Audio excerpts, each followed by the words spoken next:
नमस्कार। सप्तरी नेत्रघाट नाट्य उत्सव में आप सभी का स्वागत है। आज का नाटक है बदन, जिसके लेखक है गिरीश कर्नाड जी और निर्देशन दिया है मोहित त्रिपाठी जी ने। दोस्तों, इस नाटक के ठीक 5 मिनट बाद हमारा दूसरा नाटक है बेटर बी लॉस्ट, उसे भी आप जरूर देखिएगा। हमारे नाट्य उत्सव का आखिरी नाटक होगा। आप सबसे अनुरोध है कि अपने मोबाइल फोन की स्विच ऑफ कर दें या उसे वाइब्रेटर मोड पर लगा दें, ताकि आपको और आपके साथ बैठे किसी भी दर्शक नाटक देखने में असुविधा ना हो। आगे देखते हैं नाटक है बदन।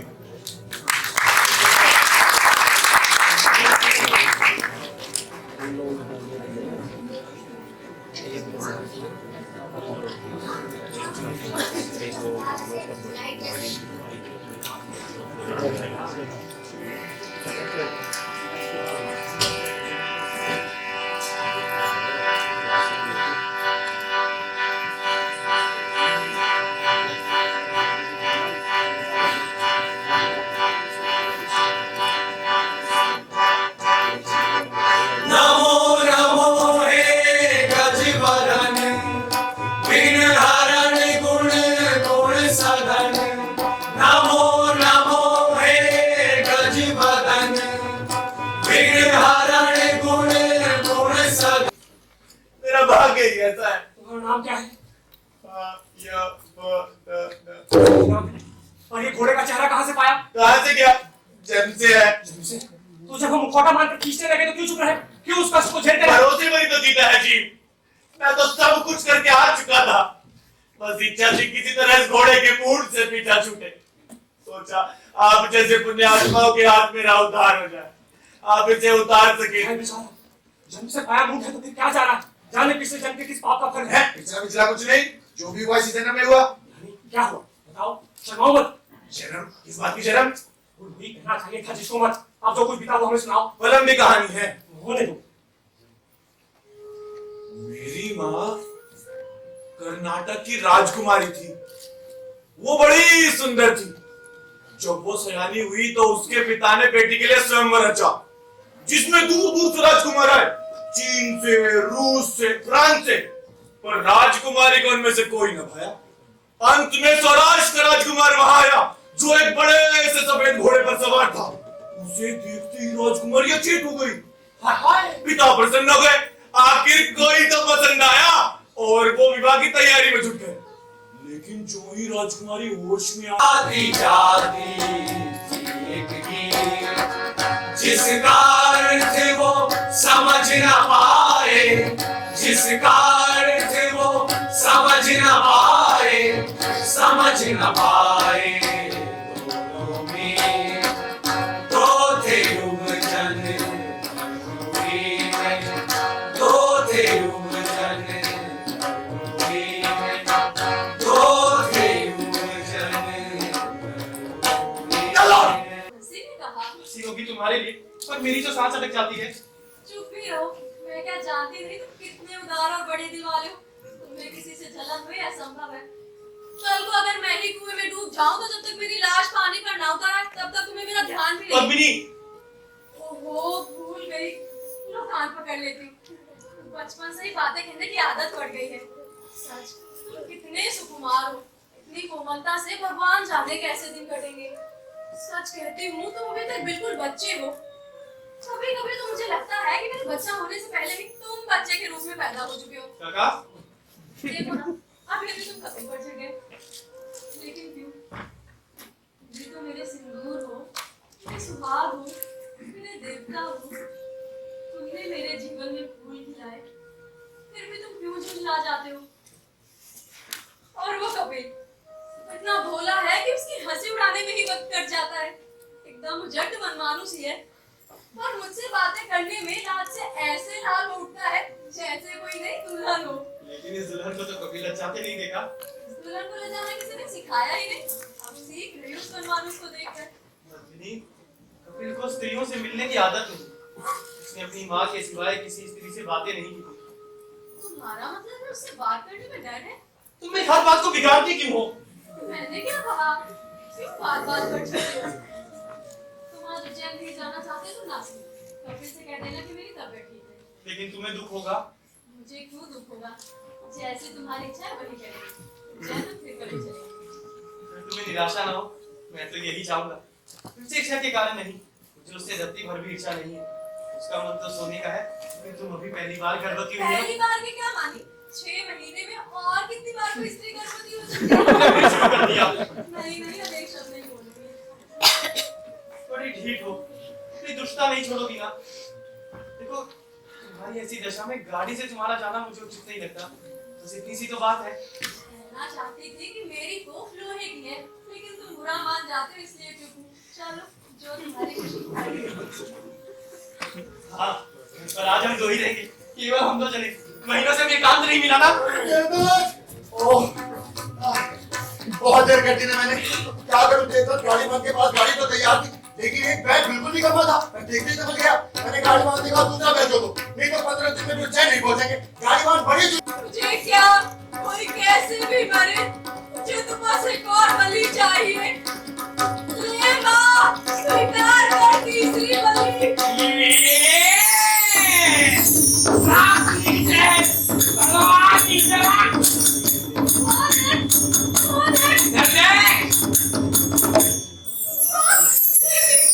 मैं ही हूँ। परसों पहले यहाँ इस समय मंगलारती हुआ करती। सारे भक्त मिलकर घंटा, घड़ियाल, मादर, पखार, ताल, मंजीरा, शंख इतने जोर से बजाया करते थे, कान फट जाते। उस भयंकर शोर से आरती के वेला में पूरी तौर पे जागी रहती। और अब ना भक्त है ना आरती, जागे रहने की आदत भी छूट गई। ठीक, अब तू क्या चाहती है बताओ, मैं तेरे ऊपर प्रसन्न हो गई। मुझे बचाओ। वो तो जानती हूँ, अभी अभी बताया ना।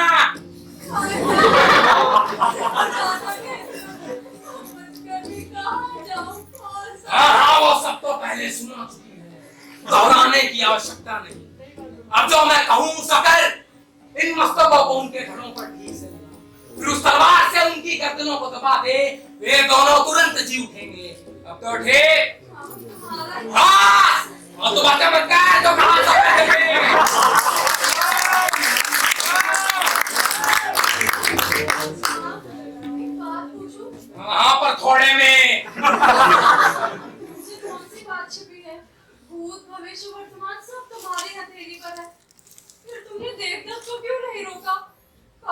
क्यों नहीं रोका?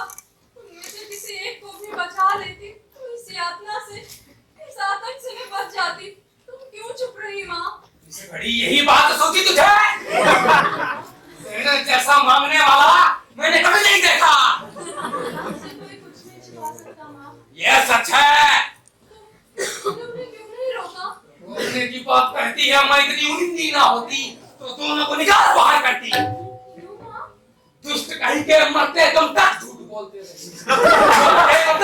उसने शपथ ली थी मेरे आगे भुजाएं और रुद्र के आगे मस्तक। देखा, मेरे लिए बस भुजाएं और रुद्र के लिए मस्तक। तुमने रुद्र मंदिर जाने की हद की तो ये और कहां जाता, यहीं आना पड़ा। बस अपना सिर चढ़ा दिया। ऐसा है महान भक्त देवदत्त और दूसरा वो कपिल, मेरे आगे सिर चढ़ाया पर मरते मरते भी मित्र मित्र रटता रहा। एक बार भी मेरा नाम नहीं लिया। चिंता के नाते भी नहीं पाजे। झूठा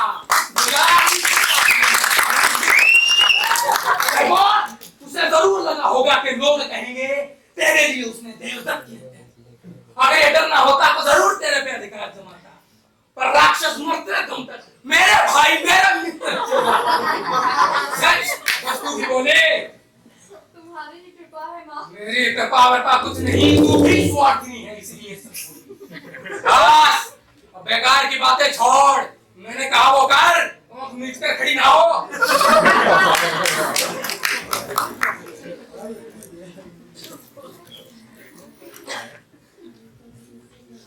सब कुछ कर दिया माँ। बेटी, सच्चाई की भी कोई सीमा होनी चाहिए।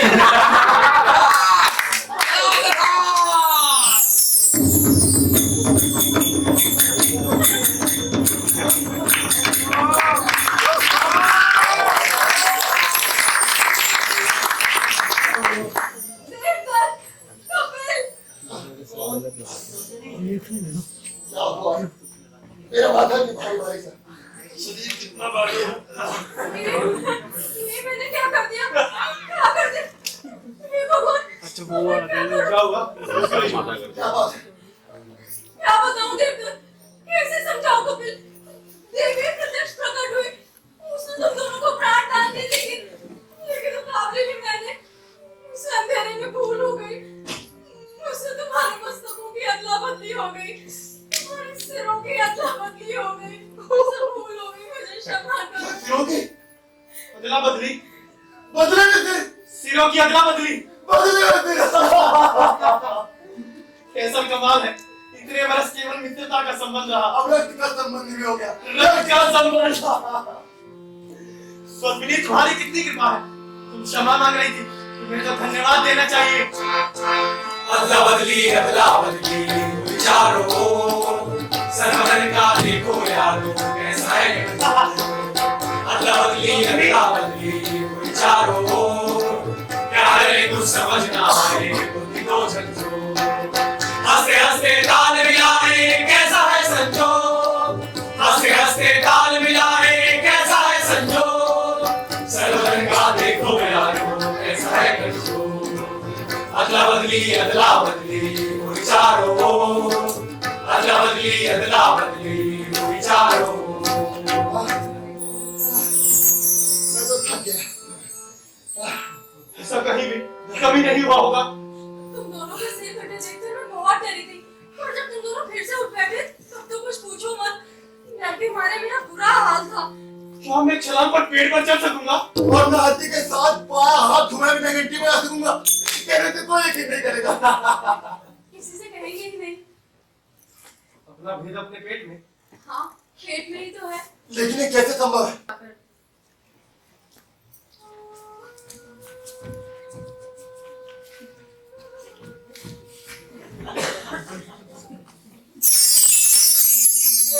तो गई।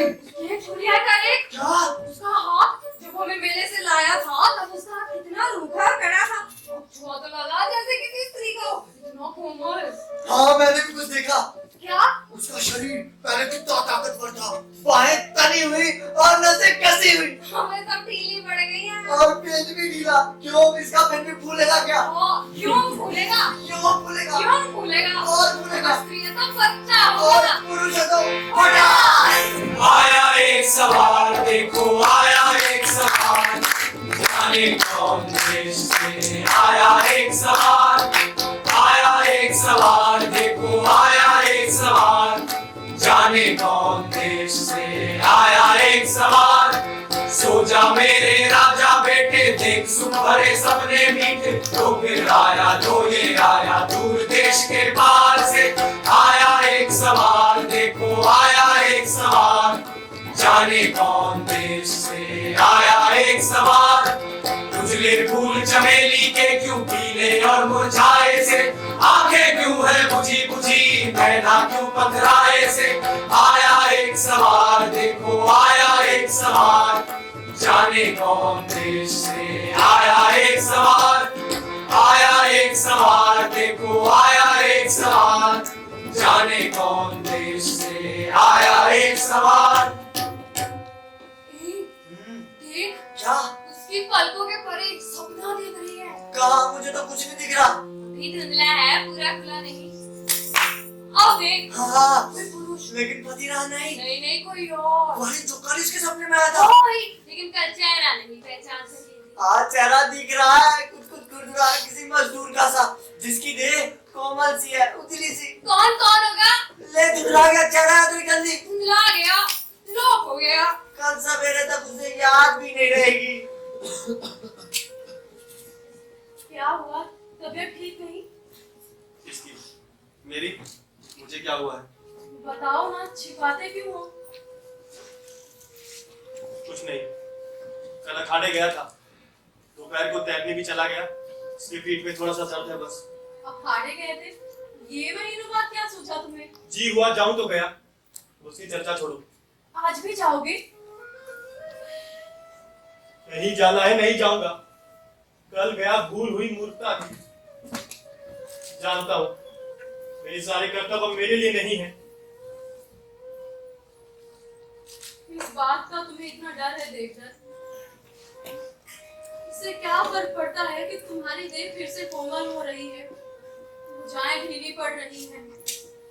अब वो भूल दोबारा नहीं करूंगी। कपिल मेरे जीवन से चला गया सदा के लिए, अब उसे कभी ना आने दूंगी। कपिल कपिल क्या कर रहा होगा? कहाँ होगा? क्या उसकी देह अब भी उछली और कोमल होगी, चेहरा सांवला? देवदत्त बदल रहा है, कपिल बदल रहा है, और मैं बीच में भी खो गया। दिन दहाड़े? रात के सपने में भी यही आया था ना? ये कैसा रूखा रूखा सा लगता है? हाँ, रंग सांवला है। ले पास हो गया। अरे और कितना पास आएगा? क्या करेगा? हाँ, क्या करेगा? बेकार के सपने उकसाते हैं, मिट जाते हैं। अदला बदली हुई चारों ओर, अदला बदली हुई चारों ओर। क्या करे कुछ समझ ना आए बुद्धि को झकझोर, क्या करे कुछ समझ ना आए बुद्धि को झकझोर। अदला बदली हुई चारों ओर, अदला बदली हुई चारों ओर। पद्मिनी, आज एक पंडित मुझसे मिलने आ रहे हैं। उन्हें सूत्र की व्याख्या बतानी है, उनके लिए जलपान का प्रबंध कर रखना। एक समाचार सुना? क्या? मौतरानी बता रही थी आज सवेरे ही कपिल की मां चल बसी, बेचारे वर्षों से घाट पर पड़ी। तो मैं क्या करूं? जलपान तैयार रखना। अपना अपना भाग्य, अपनी अपनी चिंता। ये वाला कहाना करता था, कलजुग है कलजुग। कल रात को इसके सपने में ऐसी बात नहीं करते। आश्रम कहाना चुप है। सपने में देवी कहना है तो मैं कहूंगी। तू तो कहीं भी, तूने तो मना किया था। तू कुछ नहीं समझता बे। तू ही क्या समझती है? मत बोल। नहीं, मैं बोलूंगा। चुप है। तू चुप है।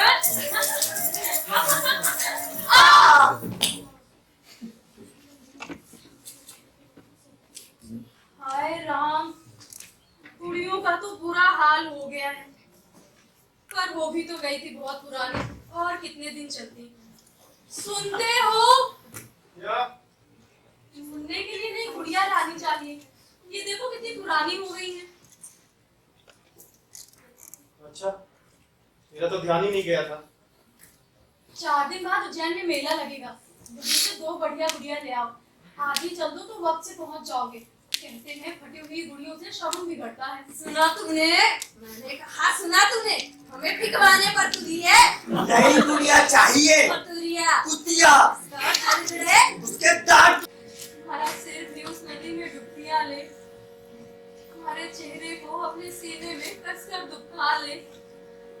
जब तक ये सब नहीं होता तुम अधूरे ही रहोगे। कपिल, मेरे प्यारे कपिल, बेचारे कपिल, अपने आप को विचारित नहीं सताया। पानी का कागज कोरा जिसके न उतरे भाव कभी, याद कदर है कहीं नहीं, निश्चित प्रवाहित कभी नहीं। नदियों को पहचाने झरने का गुराना, हंसना और मधुर मधुर मधुर मधुर हंसते जाना, मधुर मधुर हंसते जाना। पानी का कागज कोरा जिस पे न उभरे भाव कभी, याद कदर है कहीं नहीं, निश्चित प्रवाहित कभी नहीं। तट पर की हरी घास सूना और सहलाना, खबरों की कोख को पत्तों से भर देना। और देखो पंछी बेचारा तट पर खड़ा रहा अकेला, एक एक उसके चेहरे के धुलाए सारे रंग, और याद से चल गया, और याद से चल गया। पानी का कागज कोरा जिसमें न उभरे भाव कभी, याद कदर है कहीं नहीं, निश्चित प्रवाहित कभी नहीं। पानी का कागज कोरा जिसमें न उभरे भाव कभी, याद कदर है कहीं नहीं, निश्चित प्रवाहित कभी नहीं। यहाँ कपिल का घर कहाँ है? तुम कैसे नहीं चाहते तो था बताइए, मैं ही खोज लूंगा। उस पेड़ की तरफ। पद्मिनी को आए कितने दिन हुए? 4-5 दिन। मुझे एक मर्द को भी रास्ता कितना कठिन लगा, लेकिन वो कितनी जल्दी आ पहुंची, गोद में बच्चा होने पर भी। आओ चेतन, तुम्हारी प्रतीक्षा थी। हर घड़ी बाहर आता है देखने की शायद तुम आ गए हो। वैसे नहीं, बस उत्सुकता से। तुम तो वैसे के वैसे दिखते हो। तुम भी नाराज हो? एक बात बताओ, क्या तुम सचमुच पद्मिनी को चाहते हो? हाँ। और मैं भी जानता हूँ। देख दत्त, क्या हम तीनों एक साथ नहीं रह सकते? द्रौपदी और पांडवों की तरह। तुम्हें क्या लगता है? नहीं हो सकता। इसलिए ये ला। इसे मिटाना होगा। मुझे तुम्हारी देह मिली, बुद्धि नहीं। कहाँ है तुम्हारी तलवार? अभी लाता हूँ।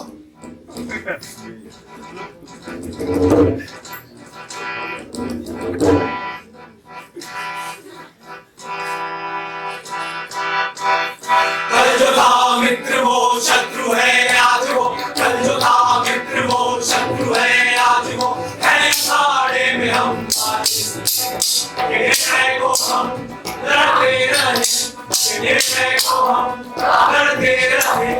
जाने वो भी जादू में भी कोई ना बचेगा फिर भी, जाने वो भी जादू में भी कोई ना बचेगा फिर, है अखाड़े में हम निर्णय को हम लड़ते रहे, निर्णय को हम लड़ते रहे। कौन जीते कौन हारे, कौन जीते कौन हारे, दोनों प्यासे खून के नोच नोच कर मृत्यु शेष को बुलाने लगे, मृत्यु शेष को बुलाने लगे। कल जो था मित्र वो शत्रु है आज वो, कल जो था मित्र वो शत्रु है आज वो, है अखाड़े में हम आज इसलिए निर्णय को हम लड़ते रहे, निर्णय को हम लड़ते रहे, निर्णय को हम लड़ते रहे।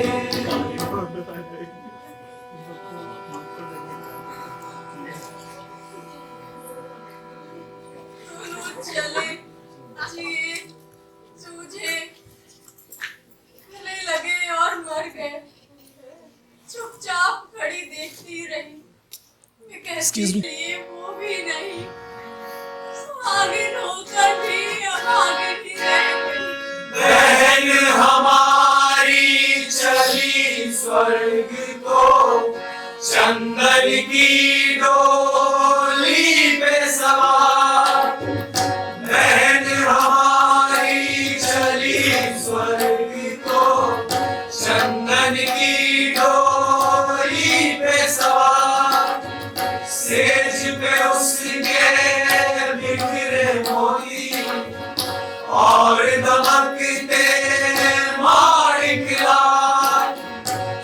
मेज पे उसके बिखरे मोती और दमकते माणिक लाल, लाल सुनहरी पंखुड़ियों में, लाल गले में सुंदर हार, लाल सुनहरी पंखुड़ियों में, लाल गले में सुंदर हार। विदा विदा ओ बहन हमारी, विदा विदा ओ बहन हमारी, डर कोई ना तुम्हें।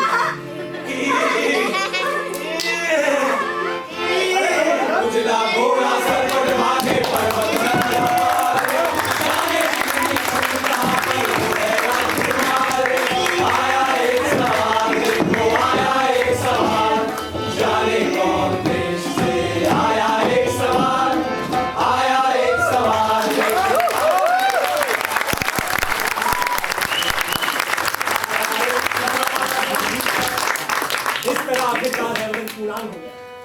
तुम दोनों विप्रोत्तम विद्यासागर के पास जाओ और उन्हें समाचार दो कि उनका दिग्विजयी पौत्र एक बड़े सफेद घोड़े पर सवार होकर उनके सम्मुख उपस्थित होने आ रहा है। और ये बुढ़िया भागवत जी देख गजमुख गणेश जी की महिमा अपरंपार, जो सबकी मनोकामना पूरी करते हैं। दादा को पोता मिला, पोते को हंसी मिली और घोड़े को हिंगनाहट। विघ्नेश्वर की महिमा का बखान कौन